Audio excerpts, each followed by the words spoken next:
அனைவருக்கும் வணக்கம். PGTRB commerce. Dash முறை தனிப்பட்ட வலிமை மற்றும் பொறுப்பிற்கு முழு வடிவம் கொடுக்கிறது. இதற்கு சரியான பதில் குறியிலக்கு மேலாண்மை என்பது சரியானது. அடுத்து இரண்டாவது கேள்வி, குறியிலக்கு மேலாண்மை செயல்முறையின் முதல் நிலை எது? இதற்கு சரியான பதில் அமைப்பின் குறிக்கோள்களை வரையறுப்பது. இதுதான் சரியான பதில். மூன்றாவது கேள்வி, முக்கியமான சிக்கல்களை கண்டறிவதன் மூலம் வாய்ப்புகளையும் அச்சுறுத்தல்களையும் மேலாண்மை எச்சரிக்கையாக வைத்திருக்க டேஷ் உதவுகிறது. இதற்கு சரியான பதில் விதிவிலக்கு மேலாண்மை. அடுத்து நான்காவது கேள்வி, டேஷ் உதவியால் அதிகார பகிர்வு எளிதாக செய்யப்படுகிறது. இதற்கு சரியான பதில் குறியிலக்கு மேலாண்மை MBO. அடுத்து குறியிலக்கு மேலாண்மை டேஷ் என்பவரால் அமெரிக்காவில் பிரபலப்படுத்தப்பட்டது. இதற்கு சரியான பதில் ஜார்ஜ் ஓடியோன் என்பது சரியான பதில்.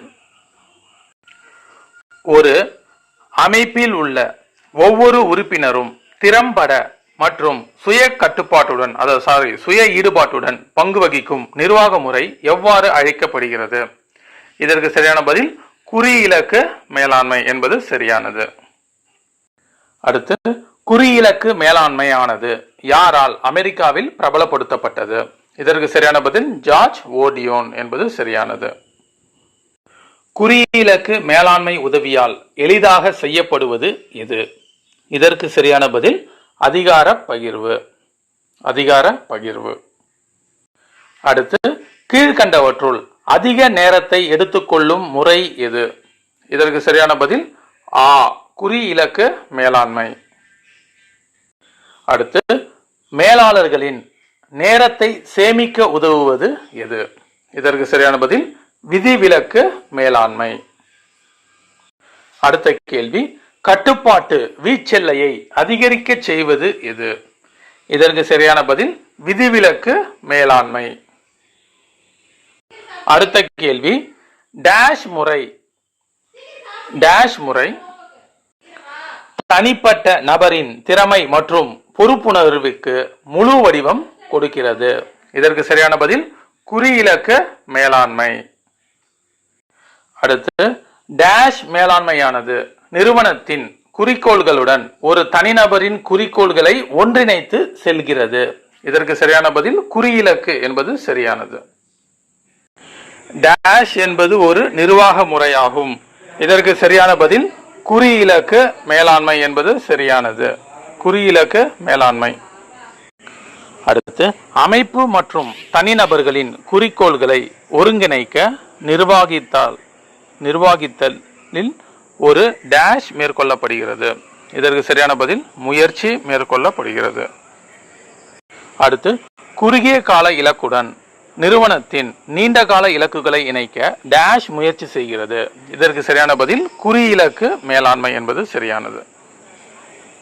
அடுத்து ஒரு அமைப்பின் உயர்நிலை ஊழியர்களால் அமைப்பின் டேஷ் கட்டமைக்கப்படுகின்றன.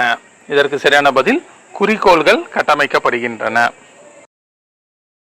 அடுத்து முதலாவதாக டேஷ் குறிக்கோள்கள் கட்டமைக்கப்படுகின்றன. இதற்கு சரியான பதில் நீண்ட கால குறிக்கோள்கள் கட்டமைக்கப்படுகின்றன. டேஷ் அல்லது டேஷ் அர்த்தமுள்ள முறையில் வெளிப்படுத்துகிறது. இதற்கு சரியான பதில் இலக்குகள் மற்றும் குறிக்கோள்கள் என்பது சரியானது. டேஷ் குறிக்கோள்களின் அடிப்படையில் முக்கிய முடிவு பகுதிகள் நிர்ணயிக்கப்படுகின்றன. இதற்கு சரியான பதில் அமைப்பின் குறிக்கோள்களின் அடிப்படையில் முக்கிய முடிவு பகுதிகள் நிர்ணயிக்கப்படுகின்றன. டேஷ் முன்னுரிமை அடிப்படையில் அமைக்கப்படுகிறது. இதற்கு சரியான பதில் முக்கிய முடிவுகள் பகுதிகள். அடுத்து கிடைக்கக்கூடிய வளங்களின் அடிப்படையில் டேஷ் கட்டமைக்கப்படுகின்றன. இதற்கு சரியான பதில் குறிக்கோள்கள் கட்டமைக்கப்படுகின்றன. டேஷ் என்பது மாறும் உலகத்தின் ஒரு பகுதியாகும். இதற்கு சரியான பதில் அமைப்பு என்பது மாறும் உலகத்தின் ஒரு பகுதியாகும். அடுத்து டேஷ் செயல்திறன் அளவுகோல்களை வழங்குகிறது. இதற்கு சரியான பதில் விதிவிலக்கு மேலாண்மை. டேஷ் ஒரு வணிக செயல்பாட்டு நெறிமுறை நடத்தையிலிருந்து விலகி உள்ளதை குறிக்கும். இதற்கு சரியான பதில் வணிக விதிவிலக்குகள் என்பது சரியானது. நன்றி.